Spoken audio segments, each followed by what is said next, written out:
Okay, let's unpack this. When I first looked at these sources, I thought I had a pretty good handle on the India-Russia story. Standard stuff, right? Cold War allies, arms deals. But prepare for some truly surprising facts and connections today. They really unpack a much more nuanced picture.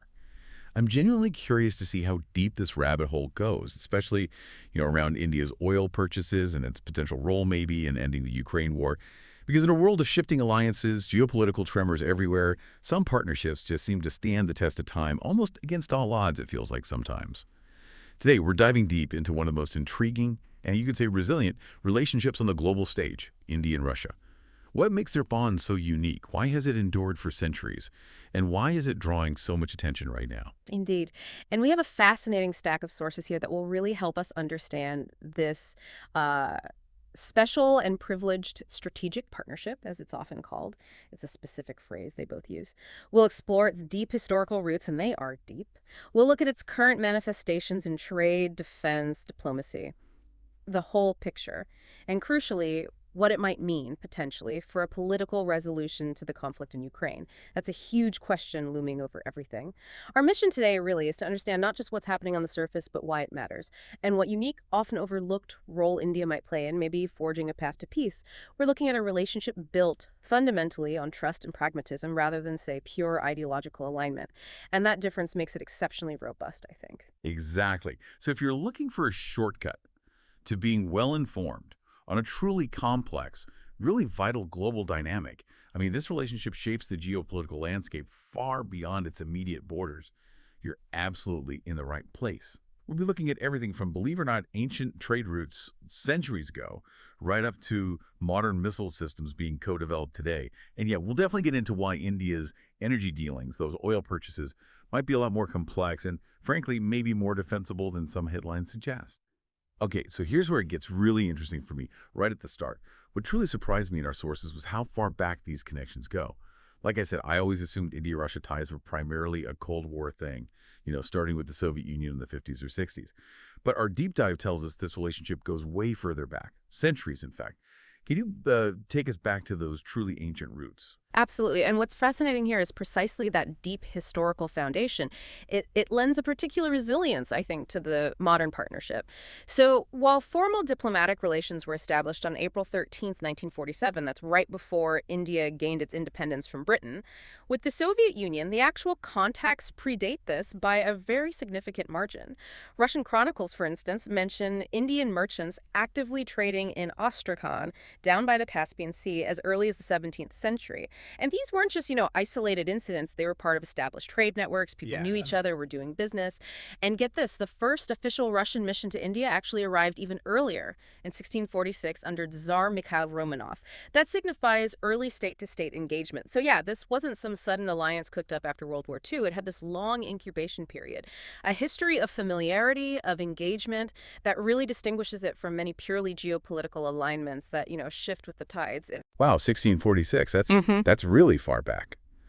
So if I'm hearing this right, the real insight isn't just that it's old news, but that this relationship isn't just a political marriage of convenience.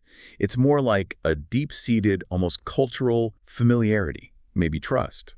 Something that's far more resilient because it was built through trade, actual people meeting, and early diplomatic contact over centuries. That's a powerful foundation, right? Much deeper than many contemporary alliances that feel quite transactional. I think that's a very good way to put it. It establishes a foundation of, let's say, mutual awareness and, to some degree, trust that transcends immediate political systems or Cold War blocs.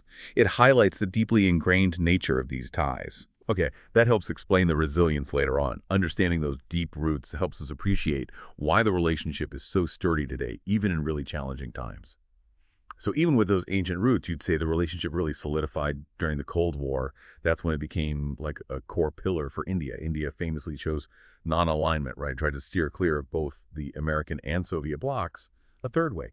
Yet somehow it ends up getting really, really close to Moscow. How did that dynamic play out? What were the key factors that made the USSR, well, New Delhi's most dependable partner, as our sources put it? That's a critical question, and it really highlights how strategic compulsions often override purely ideological alignment. India's commitment to non-alignment was absolutely sincere. It was born of its newly independent status, a desire to forge its own path, avoid getting dragged into superpower conflicts. Very understandable. However, the geopolitical realities of the Cold War and India's specific challenges, particularly regional ones like tensions with Pakistan and China, created an undeniable pull towards the Soviet Union. Our sources detail three crucial dimensions where the USSR became pretty much indispensable to New Delhi. Okay, three dimensions. Let's break those down. First, military aid. This was huge. A pivotal moment came after the 1962 India-China War. A really difficult, challenging period for India's defense posture. India didn't fare well in that conflict. Afterwards, Western nations, particularly the United States and Britain, hesitated to provide the necessary military assistance. Often, this was tied to their alliances with Pakistan, a key rival for India. So who stepped in? Moscow. Decisively. Providing critical and, for the time, advanced equipment. We're talking about MiG-21 fighter jets, iconic planes for the Indian Air Force for decades, submarines, tanks, rapidly making the USSR India's primary defense partner. And this wasn't just about buying kit. It was about having a reliable supplier when India felt most vulnerable, and others, well, they demurred. That cemented a deep level of trust, and it established a lasting defense dependency that continues in many forms right up to this day. Right, so when you're feeling threatened and one potential supplier says yes, when others say maybe or no, that builds loyalty. Makes sense. What was the second dimension? Second, there was extensive economic cooperation. Soviet experts were instrumental, really, in helping India build its industrial base during those foundational stages of nation-building after independence. This was all about achieving self-reliance, at Manirbar, as they'd call it today. Iconic projects, huge symbols of Indian industrial might that are still vital to the economy, things like the Bhilai and Bokaro steel plants, massive industrial complexes, and numerous hydroelectric projects, absolutely crucial for power generation under India's ambitious five-year plans, were built with significant Soviet assistance, technology, and expertise. So this was more than just aid. It was foundational support. It enabled India to pursue its goals of industrialization, of self-reliance, creating shared economic interests, and a real sense of partnership and national development. That's a remarkable list of foundational projects. Mm-hmm. Bhilai, Bokaro. Those are household names in India, symbols of that early industrial push. But beyond the specific projects, what was the overarching strategic goal here for both sides? Was it purely aid from Moscow or something more mutually beneficial for building India's future? Oh, it was absolutely mutually beneficial, no question. For India, it was about achieving economic independence, industrializing rapidly without, falling too deep into the orbit of Western capital or control. It offered an alternative path. For the Soviet Union, well, it was a way to gain influence in a strategically vital, newly independent nation, a huge prize in the Cold War context. It was also about demonstrating an alternative development model to Western capitalism and cementing a robust, non-aligned partner. It was a clear demonstration of solidarity, if you like, and a shared vision for a perhaps a more equitable global economic order, at least from their perspective. Okay, military aid, economic cooperation. What was the third leg of the stool? The third, and arguably just as important, was diplomatic support, especially at the United Nations. The USSR repeatedly used its veto power in the Security Council to block resolutions unfavorable to India, particularly on the sensitive issue of Kashmir. This happened in key years like 1957, 1962, and again, crucially, in 1971.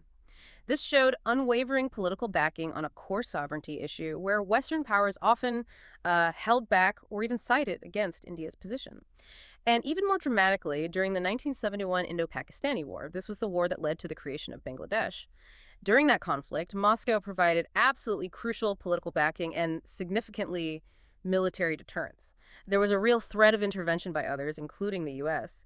The Soviet support effectively created an informal security guarantee for India against external interference, particularly from the U.S. 7th Fleet, which was deployed to the Bay of Bengal at the time. It was a tense moment. This partnership was then institutionalized, formalized with the landmark 1971 Treaty of Peace, Friendship, and Cooperation, a pivotal agreement that really deepened the strategic alignment. Wow, okay, informal security guarantee. That sounds less like just a friendly agreement and more like a full-blown security umbrella, doesn't it? That's a massive commitment, especially for a nation officially committed to non-alignment.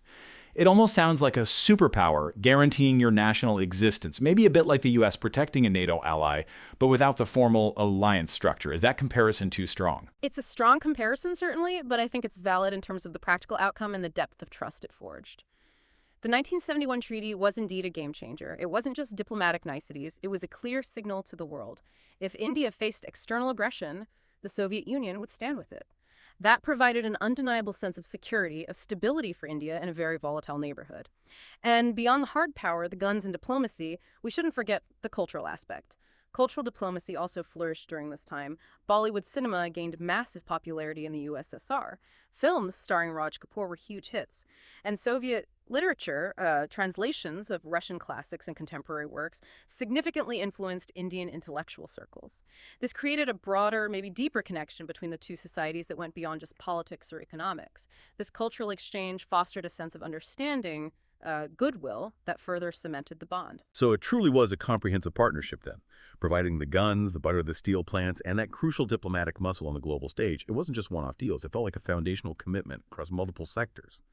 No wonder this became so deeply ingrained for India, forming, the bedrock of its foreign policy for decades. But then the Cold War ends. The Berlin Wall falls, the Soviet Union collapses in 1991, a seismic shift. What happens to this dependable partnership then? Does it just evaporate? Hashtag, post-Soviet transition, 1991-2000, and strategic consolidation, 2000s-2010s. Well, this is where the resilience really shows. If we connect this to the bigger picture, the transition post-1991 was remarkably seamless, perhaps surprisingly so. Despite Russia's own internal chaos, the economic turmoil of the 1990s under Yeltsin, the relationship with India continued. It didn't just fall apart. A 1993 Treaty of Friendship was signed relatively quickly, reaffirming the bond, signaling a commitment to continuity from both sides. That was a crucial signal during a period of immense uncertainty. Then, by 2000, with Vladimir Putin now president in Russia, his visit to India elevated ties formally to a strategic partnership. This wasn't just symbolic language. It formalized and deepened the engagement. It ensured annual summits between leaders, long-term cooperation plans across various sectors. It institutionalized the relationship for the post-Soviet era. So strategic partnership, what did that mean in practice during the 2000s and 2010s? What did this strategic consolidation look like on the ground? Right. The early 21st century marked a period of what our sources call strategic consolidation. It meant deepening ties in key areas. Military ties, first off, remained paramount. Russia continued to be India's top arms supplier, often contributing over 60%, sometimes even higher, of India's total defense imports, a huge share. But critically, it wasn't just about sales anymore. It extended into deeper technological collaboration, joint ventures. The prime example being the BrahMos supersonic missile. This isn't just any missile. It's widely considered among the fastest cruise missiles in the world, capable of speeds up to Mach 3. Developed jointly by India and Russia. This kind of co-development really epitomized the level of trust and technological collaboration. It moved things beyond a simple buyer-seller dynamic and genuinely empowered India's defense self-reliance goals. And this kind of high-end technology sharing is something few countries offer their partners. It really highlights the special nature of the relationship. BrahMos, yeah, that's a system India is very proud of and actively exporting now too, I believe. Shows that co-development piece is real. What else solidified during this period? In energy and space, the partnership also deepened. Russia partnered with India on critical civilian nuclear projects, most notably the Kudankulam nuclear power plant in Tamil Nadu, a huge project, vital for India's growing energy needs. Russia also supported India's burgeoning space ambitions, providing assistance for early missions of the Chandrayaan program, India's lunar exploration initiative. This showed collaboration in really cutting-edge fields, vital for future national development.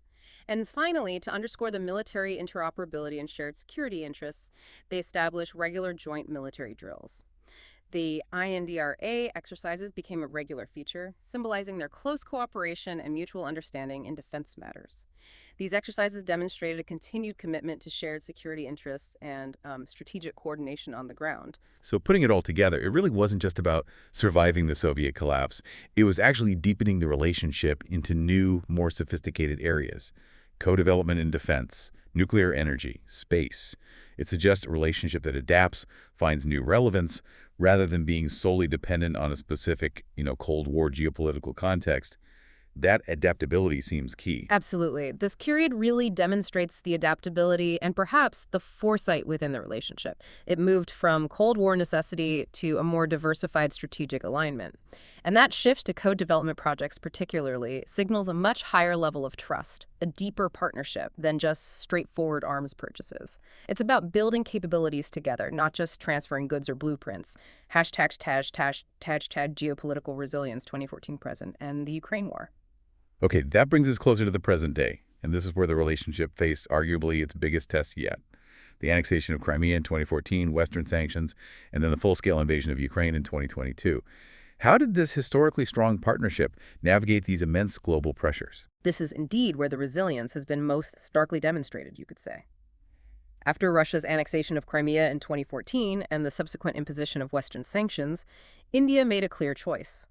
It demonstrated its strategic autonomy by maintaining engagement with Moscow, refusing to join the Western-led condemnation or sanctions regime. Then came the February 2022 invasion of Ukraine, which tested these ties even further amidst enormous global pressure on India to condemn Russia and align with the West.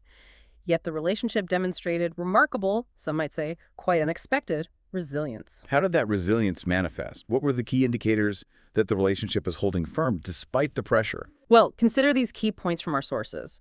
First, India notably abstained on multiple UN resolutions condemning Russia's actions.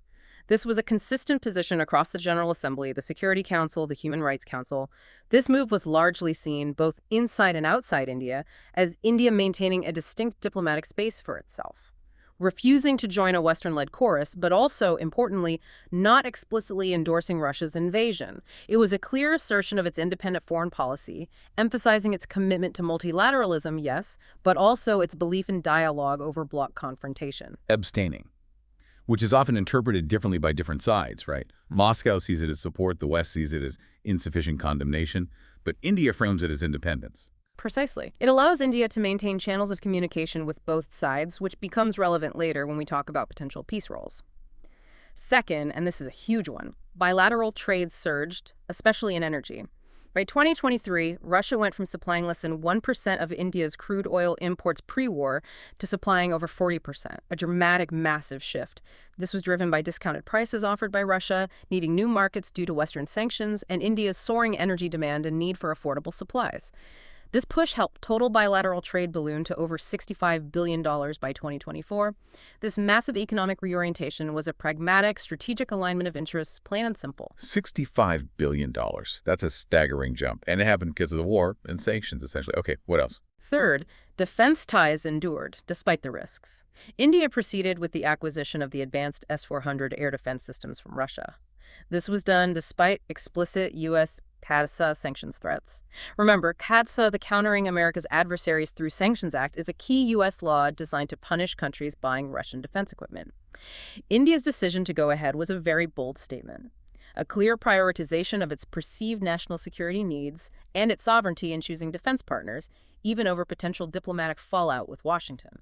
The S-400 deal was a big diplomatic saga. India basically called the U.S. bluff on sanctions or calculated the U.S. wouldn't risk alienating India over it. Essentially, yes. It was a calculated risk that paid off, it seems. So, currently, the partnership spans this broad spectrum. Defense, with estimates suggesting around 70% of Indian military equipment is still of Russian origin, a legacy effect, but still significant. Energy security, as highlighted by those massive oil imports, and robust multilateral collaboration in key non-Western forums like BRICS, Brazil, Russia, India, China, South Africa, and the Shanghai Cooperation Organization, SCO, as well as coordinating positions within the G20. Now, are there challenges? Of course. There are payment bottlenecks due to Western sanctions on Russian banks, making trade settlements difficult. And India is actively trying to diversify its defense suppliers towards Western nations like France and the U.S. But these challenges seem to represent tactical adjustments, perhaps necessary adaptations, rather than a fundamental rupture in the relationship. The core remains robust. This is where it really gets fascinating for me. Despite just immense global pressure, public condemnation, private diplomatic arm twisting, India not only maintained, but actually deepened certain critical aspects of its ties with Russia, particularly in energy. It wasn't just business as usual. It was an active, conscious, strategic choice.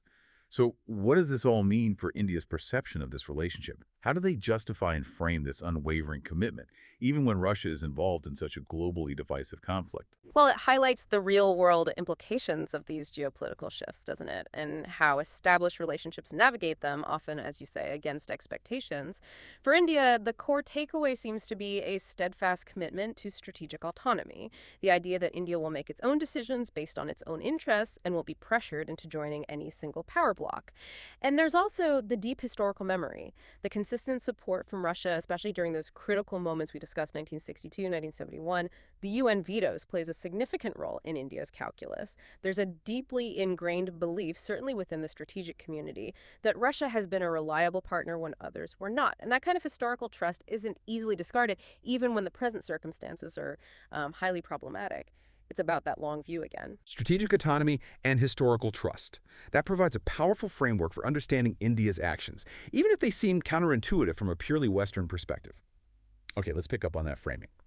On August 21, 2025, our sources note, India's External Affairs Minister, S. Jaishankar, made a pretty bold claim. He was in Moscow talking with his Russian counterpart, Sergei Lavrov, and he called India Russia ties the Veep, get this, steadiest of the major relationships in the world after World War II. That's a huge statement. Not just good or important, but the steadiest. What was he really getting at with such strong language? What does it tell us about India's official view? It's a very deliberate choice of words. Steadiest. Jaishankar's point rests squarely on the unbroken continuity of the partnership. A truly remarkable feat, he argues, even amid seismic global shifts like the end of the Cold War or the current Ukraine crisis. He's essentially declaring a unique resilience that he believes offers a lesson, maybe even a model for the world, as he put it. Citing trust, non-interference in internal affairs, and enduring mutual benefit as its hallmarks. And he was very deliberately contrasting it, implicitly and explicitly, with other major power relationships that have seen significant upheaval, volatility, or even outright collapse over the same period. Can you give examples of those contrasts he might have been thinking of? Sure. Unlike, say, the U.S.-Soviet relationship, which collapsed into decades of bitter Cold War confrontation, or maybe U.S.-China ties, which have oscillated dramatically between deep engagement and now intense strategic competition. India-Russia ties, he's arguing, never fractured in that way. Even after 1991, when the Soviet Union dissolved and Russia itself went through a period of reorientation, briefly seeking closer ties with the West, the India-Russia bonds adapted. They didn't rupture. They found new footing, renewed their commitment with that strategic partnership in 2000. And most recently, during the Ukraine crisis, India managed to balance those immense global pressures while simultaneously, as we saw, deepening trade and security cooperation with Moscow. This steadiness, according to Jaishankar, is rooted in shared principles, or at least shared approaches. A belief in multipolarity, a world with multiple centers of power, not a single hegemon. A strong emphasis on sovereignty, meaning non-interference in internal affairs. And a clear non-alignment with Western-led sanctions regimes. For him, this makes it a model of pragmatic diplomacy, a relationship unshaken by shifting ideologies or transient alliances. It's about enduring national interest, not, fleeting political fashion. That's a fascinating perspective. It positions the relationship not just as like a bilateral success story, but almost as a blueprint for a certain kind of global order India prefers, a multipolar one. So if I'm understanding this correctly, the core insight here is that the statement isn't just diplomatic rhetoric, not just nice words for his host. It's a profound declaration of India's strategic autonomy. And it's a validation of a relationship built on practical mutual interests rather than purely ideological grounds. It really emphasizes the long game, that deep-seated trust, and that commitment to a multipolar world order. I think that's exactly right. It's a statement of identity as much as it is a statement about a bilateral relationship. #, key outstanding aspects of the partnership. So Jaishankar calls it the steadiest. But let's drill down further. What specifically makes it outstanding? What are the concrete elements, according to our sources, that truly set this relationship apart from others India has, or indeed from other major global partnerships? What gives it that official, special, and privileged strategic partnership designation? What does privileged even mean here? Right. Privileged implies access and trust beyond the norm. This partnership truly stands out for its strategic depth, its resilience, and its clear mutual benefit. Our sources highlight several key areas that are distinctive. First, in defense technology and co-development. This is crucial. Unlike many suppliers, even allies, who are often reluctant to share their most advanced capabilities or source codes, Russia has consistently shared sophisticated technologies with India. We talked about BrahMos, a world-class system, but it also includes things like the lease of nuclear submarines, Akula class, which is an incredibly rare privilege granted to very few nations, and help with India's indigenous aircraft carrier program, nuclear reactor designs. This goes far beyond a simple buyer-seller relationship. It genuinely empowers India's defense self-reliance goals, its strategic capabilities. Yeah. This level of trust and technology transfer is a real game changer, moving India from just a consumer to a co-developer and strategic partner in defense tech. That's privileged. Okay, so the tech transfer and co-development is a major differentiator. What else? Second, the resilience against external pressure is truly remarkable. As we discussed, even under intense Western sanctions and diplomatic pressure, particularly after Crimea and Ukraine, India pursued critical deals like the S-400s. This was a powerful assertion of India's sovereignty in its foreign policy choices, showing it wouldn't bow to external pressure when its core national interests were perceived to be at stake. And this resilience isn't just at the government level, it's reflected in public opinion. Polls in India consistently show that Indians rank Russia as a top trusted partner, often number one. This deep societal acceptance reinforces the government's stance and gives it political backing. That public opinion piece is interesting. It suggests the bond isn't just an elite strategic calculation, but has broader public support. It does seem to. Third, we've seen that unprecedented trade boom. Bilateral trade jumping dramatically from around $13 billion in 2021 to an astonishing $68 billion by 2024. Largely driven by discounted Russian oil, yes, but it's become a significant factor in India's energy security strategy and has rapidly rebalanced the trade relationship, which was previously heavily skewed towards Russian exports, mostly defense. This isn't just a minor increase, it's a massive economic reorientation underscoring pragmatism and mutual benefit. $68 billion. That really changes the economic equation between them. Fourth point. Fourth, a critical, maybe underappreciated aspect is non-interference. Unlike many Western partners, particularly the US or the EU, Russia consistently refrains from publicly criticizing India on sensitive domestic issues. Things like the situation in Kashmir, India's democratic practices, treatment of minorities, or human rights records. You just don't hear criticism from Moscow on these fronts. This aligns perfectly with India's long-standing doctrine of non-interference in the internal affairs of other states, a core principle of its foreign policy. And this aspect of mutual respect, of not lecturing each other on domestic affairs, is highly valued by New Delhi. Right. That's a key difference in diplomatic style compared to, say, U.S. diplomacy, which often includes public statements on values and human rights. But isn't there a potential downside? By avoiding criticism on issues like human rights or democracy, does Russia essentially get a pass from India on its own actions, potentially weakening the broader international push for those values? That's a fair point to consider, and it's often raised. From a purely Western, values-based perspective, one could argue that this approach prioritizes state sovereignty and national interest over universal values. It looks like mutual back-scratching. However, from India's perspective, it's about respecting national differences, avoiding external imposition, which resonates deeply given its own historical experiences as a formerly colonized nation. India sees its relationship with Russia as one based on non-interference, allowing it to maintain its own independent foreign policy without being dictated to or feeling obligated to dictate to others on internal matters. It's a delicate balance, certainly, and a clear point of divergence with Western approaches. Okay, understood. Any other key aspects? Just briefly, there's also robust global cooperation. Both nations generally advocate for reform in global institutions like the UN Security Council, pushing for a more representative, multipolar world order where powers like India have a greater say. They also collaborate in emerging strategic areas like Arctic energy exploration, recognizing the future importance of that region as ice melts. And there's a history of cooperation in pharmaceuticals, which became visible during the recent pandemic. These areas reinforce the long-term relevance and diversification of their partnership beyond just the traditional pillars of defense and energy. Okay, so summing that up, the tech transfer, the resilience to pressure, the trade boom, the non-interference principle, and cooperation on global issues. It paints a picture of a relationship that's not just about buying and selling. It's about deep strategic alignment, mutual respect for sovereignty, and a shared or at least compatible vision for a multipolar world. Empowering India's capabilities, not just providing goods. That's what they mean by a special and privileged strategic partnership. It implies a level of trust, access, and strategic cohesion that goes well beyond typical transactional engagement. It's natural, maybe, when hearing about such a deep, enduring bond, to look for comparisons. Some people might try to compare this India-Russia relationship to other prominent long-standing alliances, like the U.S.-UK special relationship. Is that a fair comparison? Or does it miss the mark? What does our deep dive into the sources reveal about the similarities and, perhaps more importantly, the fundamental differences that underscore the unique nature of India-Russia ties? It's an interesting comparison to make, actually, because it helps highlight the unique contours of the India-Russia relationship by contrasting it. The analogy has definite limits, as our sources show. There are some, let's say, superficial similarities, but the differences are profound and much more illuminating. Okay, let's start with the similarities. Where do they overlap? Well, in terms of similarities, first, obvious longevity. Both partnerships have spanned decades, showing remarkable consistency and adapting through various global changes: World War II, Cold War, post-Cold War. Second, there's significant defense cooperation in both. The US-UK link is deeply embedded through NATO, shared basing, nuclear cooperation, and intense intelligence sharing via the Five Eyes network.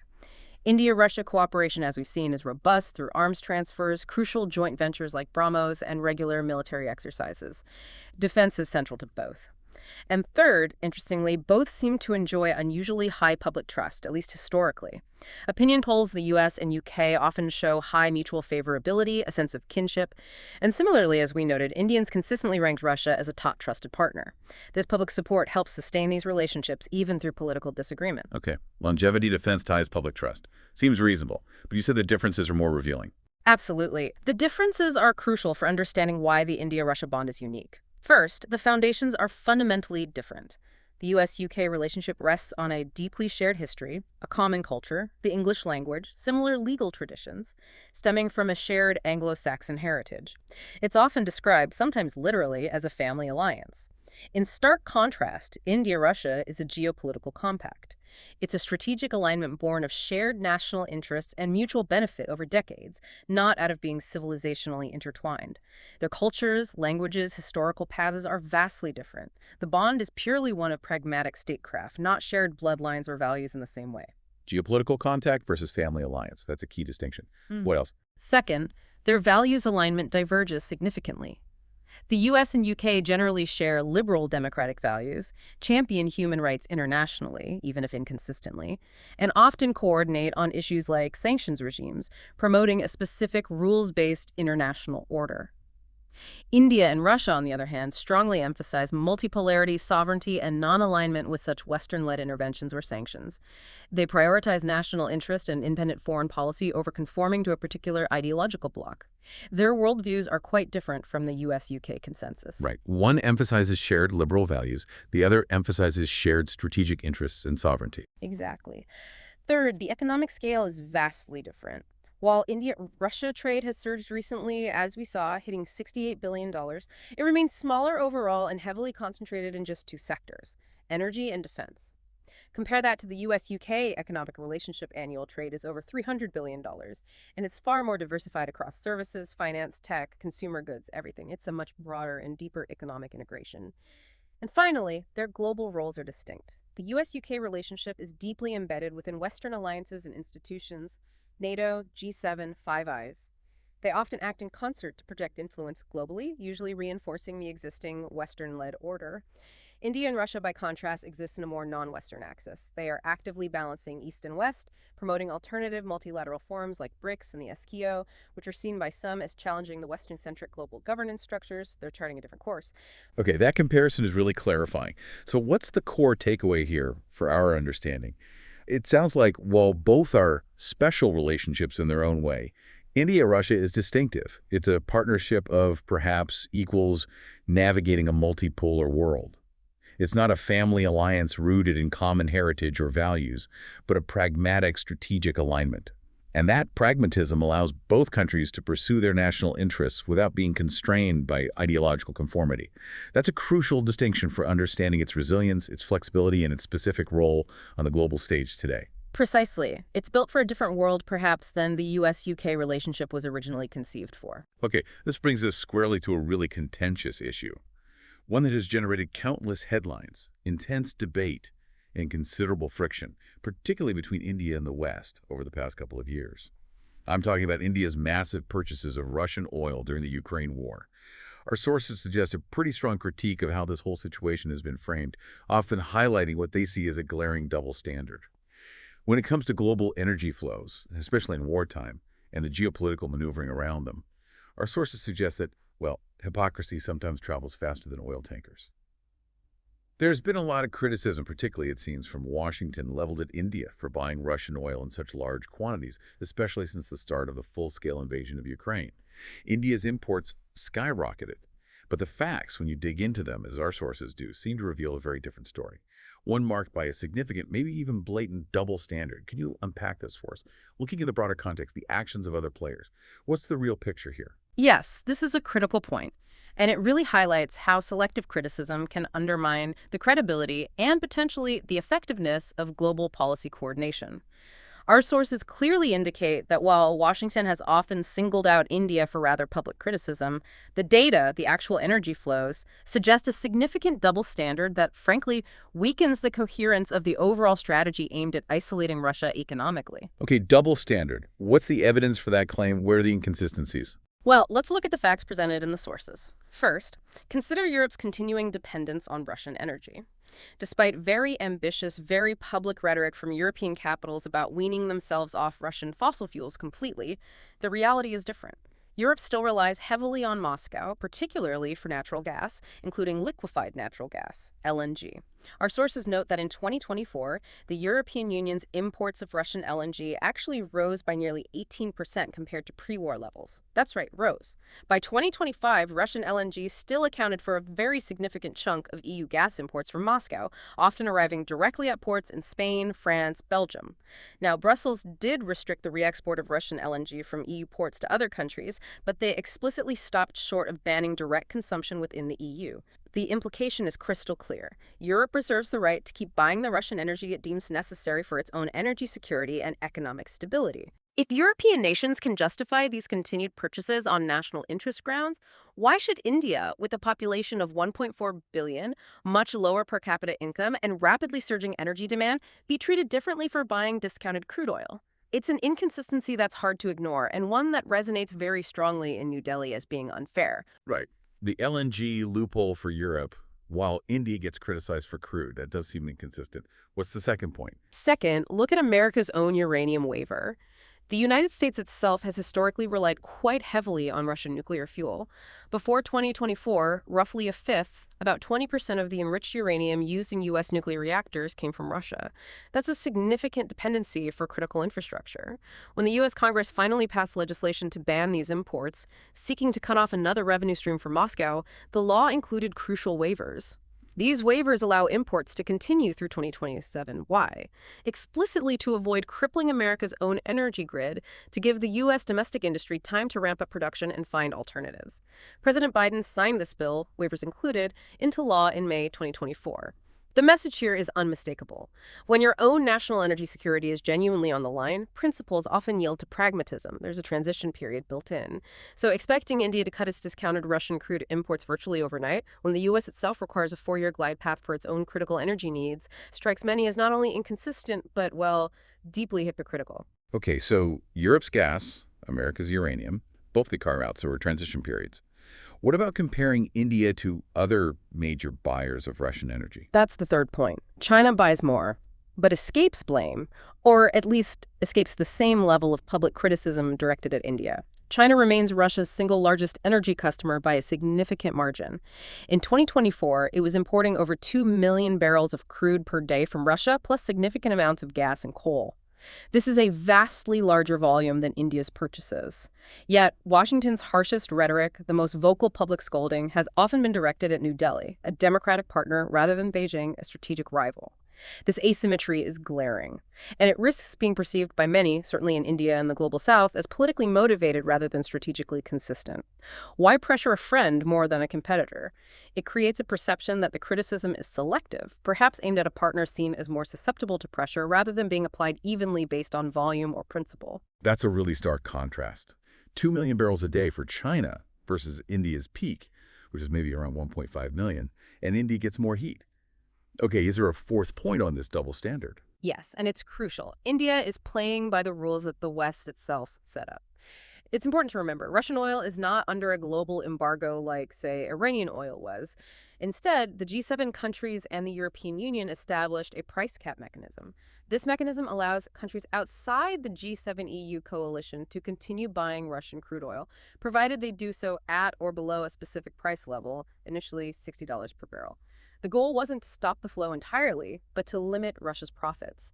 Indian refiners consistently argued that they are complying with these rules, using Western shipping and insurance only for cargoes bought below the cap. And audits, while complex, largely seem to support this claim, although there are debates about enforcement and evasion tactics using a shadow fleet. Furthermore, there's an economic argument made by India and even acknowledged by some Western officials privately. By absorbing these discounted Russian barrels, India and China actually helped prevent sharper global oil price spikes in 2022 and 2023. If that oil had been entirely removed from the market, prices could have soared much higher, hurting the very Western consumers that the coalition against Russia seeks to protect.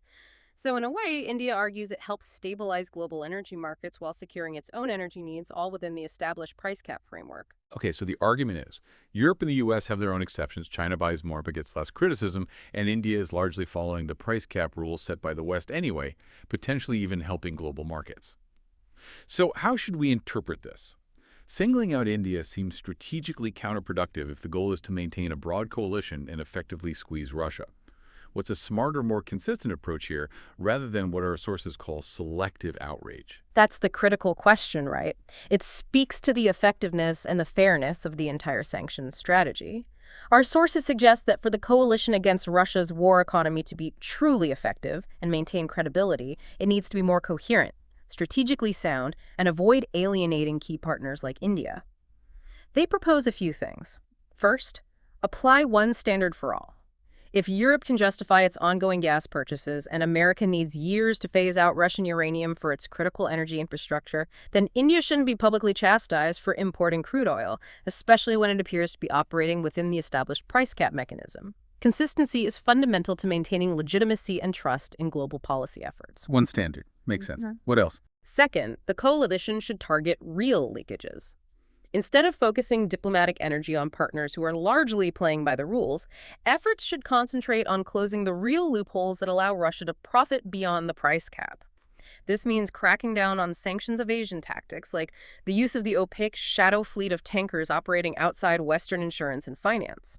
It means focusing on shipping registry loopholes, obscure intermediaries, and transshipment hubs that disguise the origin or price of oil. That would be a far more effective way to reduce Russia's war chest than reprimanding compliant buyers. Go after the actual evasion, not the legitimate trade under the cap. Okay. So Third, it's important to provide alternatives. If the West genuinely wants India to reduce its reliance on Russian energy, criticism alone won't achieve it. Practical help is needed.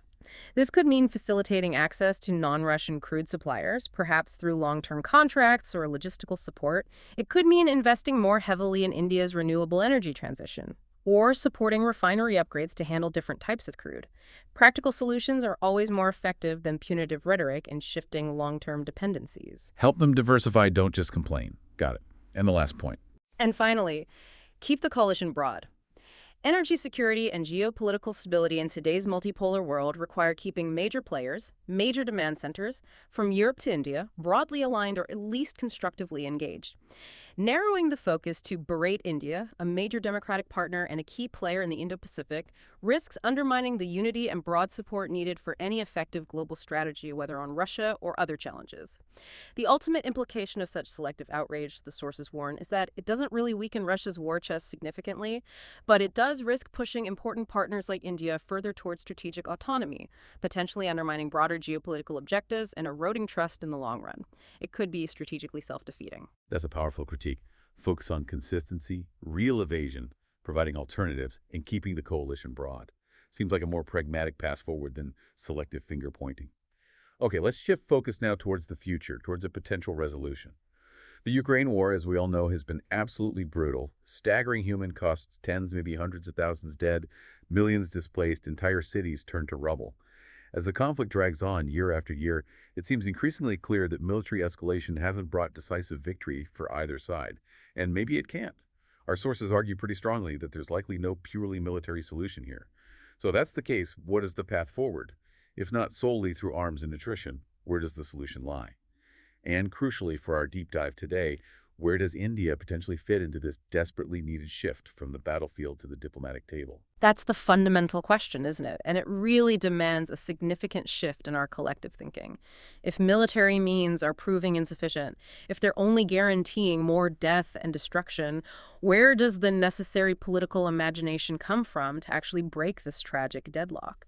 Our sources make a really compelling, perhaps even provocative case that India is arguably the only major global power with the unique combination of credibility, established relationships across the divides, and national interests aligned in such a way that it could potentially guide or at least significantly facilitate such a delicate political process.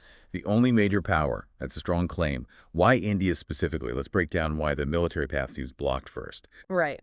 Let's first understand why military escalation appears to be failing, according to these sources. From the outset, the war has been shaped by maximalist goals from both sides. Russia initially seemed to seek regime change in Kyiv, or at least control over large swaths of Ukrainian territory. Ukraine, understandably, seeks total territorial restoration, including Crimea and all of the Donbas, and accountability for Russia. These goals seem fundamentally incompatible right now. Secondly, the unprecedented Western sanctions haven't crippled Russia's economy or war machine in the way initially hoped. Russia adapted partially by redirecting its trade eastward, significantly towards Asia, especially India and China, as we discussed. This mitigated much of the economic pressure. Thirdly, Ukraine, while showing incredible resilience and courage, remains heavily dependent on Western military and financial aid. And we're seeing increasing signs of aid fatigue, political debates, and wavering commitment in both the U.S. Congress and some European parliaments regarding the sustainability of long-term, high-level assistance. And fourth, the battlefield itself is largely stalemated. It's become a brutal war of attrition, with enormous human costs for incremental gains or losses of territory. Think World War I trenches, but with drones and modern artillery. Our sources emphasize that continuing down this path simply guarantees more death, more displacement, more destruction, potentially for years, with no clear end in sight. A durable peace, therefore, absolutely requires moving beyond purely military thinking towards genuine political negotiation and compromise. A grim picture of stalemate and attrition. Okay, so if the military path is blocked, why is India seen as uniquely positioned to help foster a political one? This is where India's unique position becomes critical, defined by three key factors according to our sources. First, its historic ties with Russia.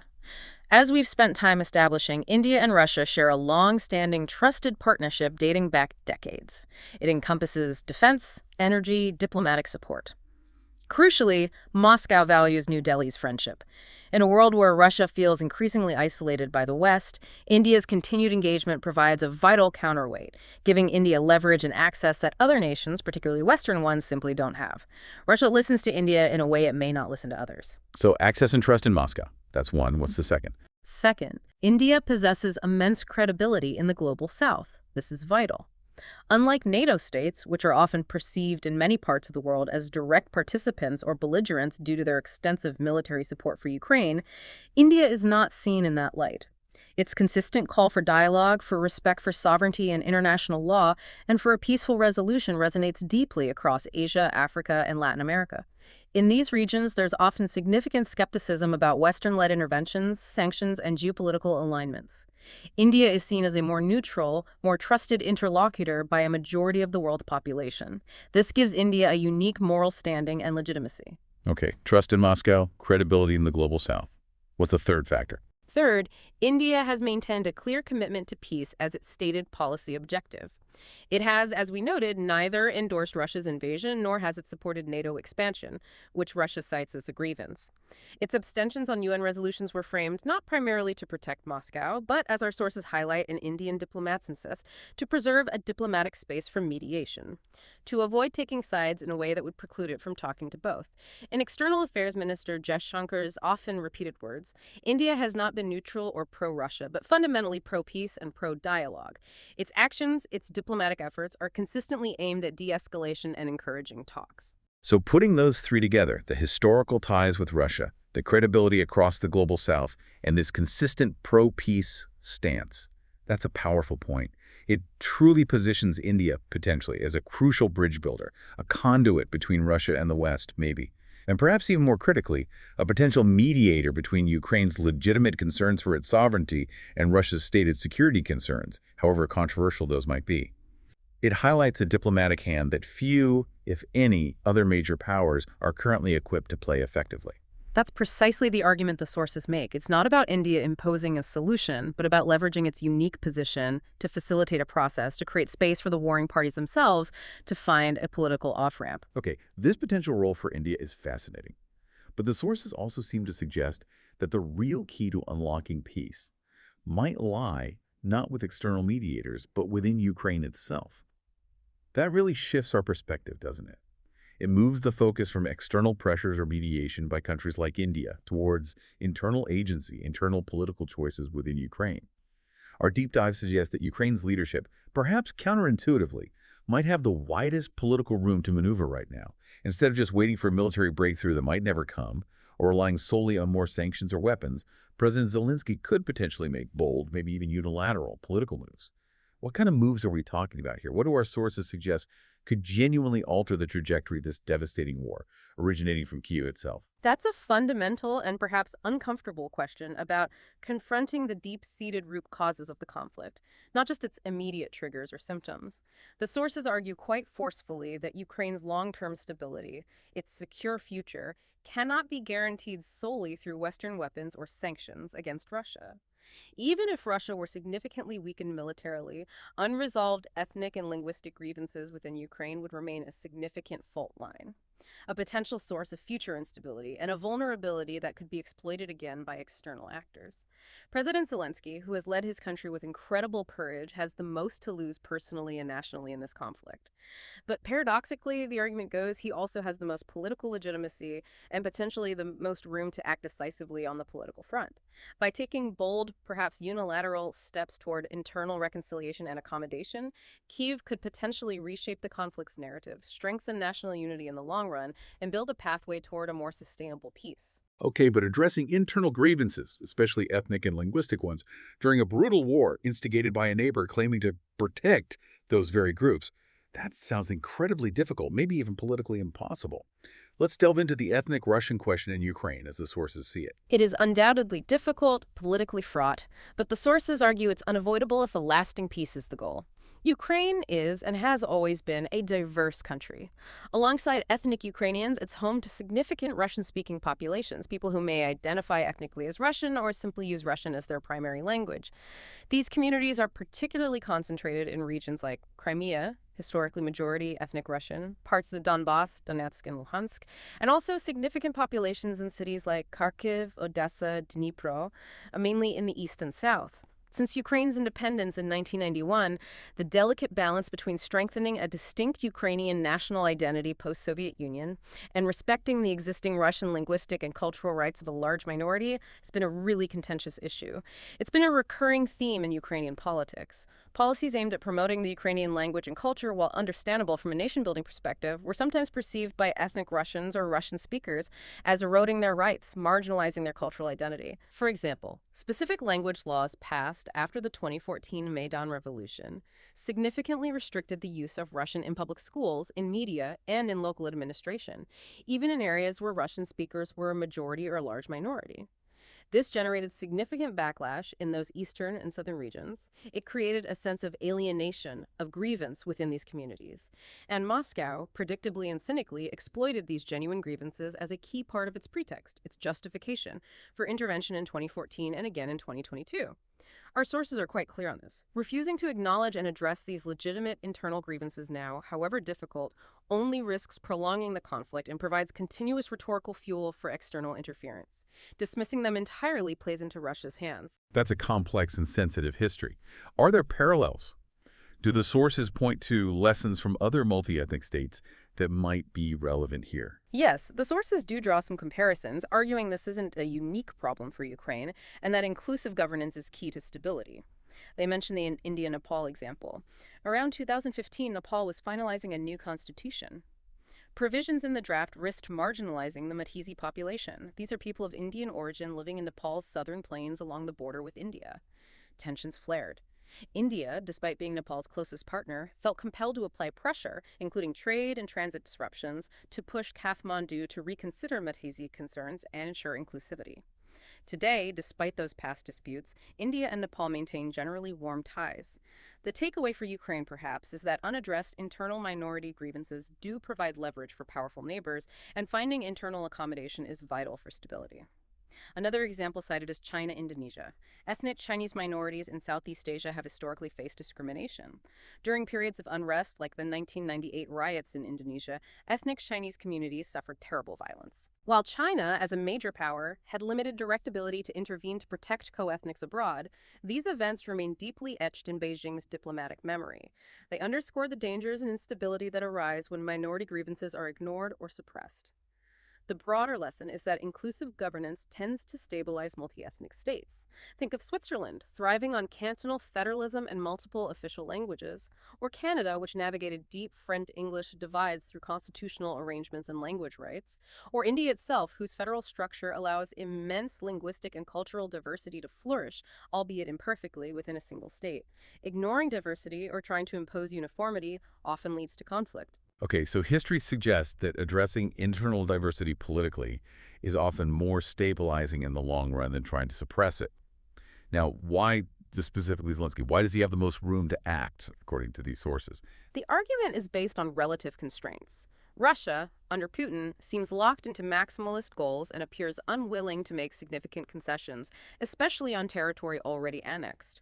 The West, while supporting Ukraine, is constrained by alliance politics, domestic political pressures regarding aid levels, and a primary focus on military means rather than pushing for difficult political compromises within Ukraine.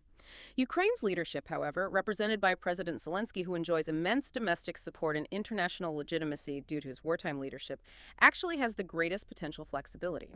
He could initiate unilateral reforms originating from Kiev, not imposed from outside, that would neither surrender sovereignty nor legitimize Russia's aggression. But crucially, they would profoundly undercut Russia's narrative about protecting Russian speakers and begin addressing genuine local grievances that existed long before 2022. There's strategic value in making concessions voluntarily. By proactively offering reforms towards federalism, autonomy, and language rights, Kiev could seize the moral high ground. It would deprive Moscow of its justifications, signal a clear commitment to peace and inclusivity to the world and potentially war-weary Russians, and strengthen Ukraine's own social cohesion for the long term. Okay, seize the initiative politically, address internal fault lines, and undercut Russia's narrative. It's a bold strategy. Our sources outline 3 specific political moves Zelensky could make. Let's dive into those specifics. This feels like the core of the political solution argument. Precisely. And it's important to frame these not as acts of surrender or weakness, but as acts of political statesmanship. Moves aimed at breaking the military deadlock and creating the conditions for a sustainable, internally grounded peace. All right, let's hear them. What's the first move? Move 1. A fresh democratic mandate. This might sound procedural, but it's foundational. President Zelensky came to power in a landslide victory in 2019, his core promise: to end the ongoing low-intensity war in the Donbass through dialogue and compromise. Obviously, that promise remains unfulfilled. Instead, the war escalated dramatically into the full-scale invasion. Martial law has been in place, and elections have been postponed, which is understandable in wartime. However, our sources suggest a crucial first step towards a political resolution would be for Zelensky to publicly pledge new presidential and parliamentary elections as soon as conditions on the ground permit. The purpose isn't just to renew his own mandate, which is technically expired but extended, but critically to gain a fresh, explicit mandate from the Ukrainian people for any potential constitutional reforms or difficult political compromises that might be necessary to end the war. Why is this vital? Because in a democracy, making major concessions, perhaps on governance structures, autonomy, or even the status of certain territories, requires the clear backing of the people. Without it, any peace deal risks being labeled illegitimate, a betrayal by internal political factions or future leaders. It could unravel. Ukraine's democracy, though under strain, is seen as robust enough to potentially navigate such a process. A renewed mandate would give Zelensky or any future leader both the democratic authority and the necessary political cover to make extremely difficult, perhaps unpopular, but potentially necessary decisions for achieving a lasting peace. It legitimizes the process. Okay, so secure a fresh mandate first, specifically to pursue peace and reform. That makes sense for legitimacy. What's the second proposed move? Move 2. Federalism, autonomy, and cultural rights. This gets to the heart of restructuring the Ukrainian state to better accommodate its diversity, addressing those historical grievances we discussed. Since independence, Ukraine has largely operated as a unitary state, with power centralized in Kyiv. This often clashed with the distinct identities and preferences of regions in the east and south. This move would involve a fundamental shift. Restructuring Ukraine into a federal state, similar perhaps to Germany or Canada, where regions, oblasts, enjoy significantly greater self-governance, control over local budgets, policy-making, cultural affairs. Within this federal structure, the proposal includes granting specific political and administrative autonomy to areas with distinct ethnic or linguistic majorities. This could apply to regions heavily populated by Russian speakers, but potentially also Hungarian or Romanian minorities in the West, for example. Autonomy, not separation. And critically, it would mean ensuring Russian remains available and protected as a language in education, media, and local governance in those communities that demand it. Not necessarily as a second state language nationally, but certainly as an official regional language with guaranteed rights. Such rights would need to be clearly enshrined in the Constitution or specific laws, perhaps monitored by independent commissions, maybe with international participation initially, to ensure they are respected and implemented fairly. Again, the sources stress these steps would not weaken Ukraine's sovereignty in the long run. On the contrary, they argue, it would strengthen it by binding diverse populations more closely into the state through recognition and respect, rather than attempting to enforce a monolithic national identity that fuels resentment. It deprives Russia of its protection narrative completely. Federalism, regional autonomy, language rights. That's a major constitutional overhaul, hugely complex, but addresses those core internal divisions. What's the third and perhaps most difficult move? Move 3. Referenda on disputed territories. This is undoubtedly the most controversial, the most politically explosive, yet potentially the most decisive move towards ending the conflict over territory. It would involve Ukraine agreeing, in principle, to eventually hold referenda in the currently disputed territories. This primarily means Crimea, annexed by Russia in 2014, and the parts of Donetsk and Luhansk oblasts occupied since 2014 or 2022. Potentially, depending on the specifics of a ceasefire, other contested areas too. But, and this is absolutely crucial, these referenda could only happen after complete demilitarization of these areas, the withdrawal of occupying forces, the return of refugees, and under strict, credible international supervision, for example, by the UN or OSCE. Conditions ensuring a free and fair vote would be paramount. Residents in these territories could then be given clear, internationally agreed upon choices, perhaps 3 options. 1, remain within a newly federal Ukraine, but with significantly enhanced autonomy guaranteed. 2, declare independence as separate, potentially neutral states. 3, join the Russian Federation. The sources acknowledge this is incredibly risky. The outcomes are uncertain, and Ukraine could lose territory permanently based on the results. However, they argue that refusing any possibility of such internationally supervised self-determination ensures a state of permanent conflict over these lands. A frozen conflict at best, a hot war indefinitely at worst. By proactively opening the door to popular choice under international auspices, Ukraine would position itself as the democratic actor willing to respect the will of the people in those regions, even if the outcome is painful, drawing a stark contrast with Russia's unilateral coercive annexations conducted under military occupation, which have zero international legitimacy. It puts the onus on Russia to allow a truly fair process. Wow. A fresh mandate, deep federal reforms, and internationally supervised referenda on the toughest territories. That's a truly radical political pathway. So, putting it all together, what does this all mean? These 3 moves, they wouldn't guarantee peace overnight, obviously. Russia would have to agree to the conditions, the demilitarization, but they would create a coherent political framework originating from Kyiv, aimed at internal reconciliation and resolving the core disputes, a framework for negotiation that no purely military strategy has yet delivered or seems likely to deliver. It shifts the entire paradigm from attrition to political agency. Indeed, that's the core argument. Wars, especially brutal wars of attrition like this one, ultimately end not just when one side is exhausted, but when political leaders find the courage to make the hard, sometimes painful choices necessary for peace. The sources emphasize, quite pointedly, that it is likely not oil imports from India or sanctions from Washington or even deliveries of the next wonder weapon that will fundamentally decide Ukraine's long-term fate. It is whether Kyiv is willing and able to make these politically courageous, internally focused moves that could transform an endless war into a genuine, albeit difficult, path toward peace, reconciliation, and a stable, secure future for a diverse Ukrainian nation. This internal transformation, they argue, holds the key to external resolution. #outro. What a deep dive that was, seriously. We've journeyed through centuries of the India-Russia relationship, uncovered the really nuanced reasons for its enduring resilience, that mix of history, pragmatism, strategic alignment. We've explored the complex, sometimes hypocritical, geopolitical dance around energy flows and sanctions. We've seen how this unique bond, forged way back in history and then hardened by modern geopolitical shifts, is far more intricate than those simple headlines often suggest. But perhaps the most profound, maybe the most urgent takeaway from our sources today is this idea that the path to peace in Ukraine might not ultimately lie on the battlefields of the Donbass or solely in the hands of external powers providing aid or imposing sanctions, but rather the key might actually lie within Ukraine itself through bold, proactive, maybe even difficult political initiatives championed by its own leadership.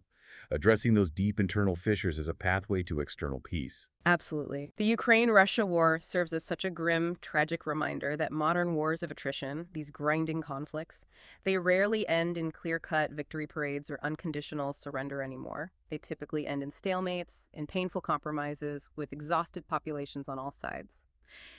India, as we've discussed, seems uniquely placed, perhaps, as a potential pro-peace actor, one whose historical credibility in Moscow and legitimacy across the global south could maybe open diplomatic doors that others simply cannot right now. But the fundamental question our sources raise, really, for you, the listener, is a vital one. How much more devastation, how much more suffering must occur before leaders on all sides find the political courage to accept the necessity of a political solution, however imperfect? And what role do you think the global community has? Not just in providing military aid or imposing sanctions, which have their place, but in actively, constructively encouraging these difficult yet potentially peacemaking political steps, especially the internal reforms within Ukraine that could underpin a lasting settlement. Exactly. That's a powerful thought to chew on, one that demands, I think, a real shift in perspective from focusing solely on military might and external pressure to considering the power of internal political will and reconciliation. We really hope this deep dive has given you a truly well-informed, multi-layered perspective on a critically important global issue, one that impacts us all in ways seen and unseen. Until next time, keep digging, keep questioning, and keep making those crucial connections.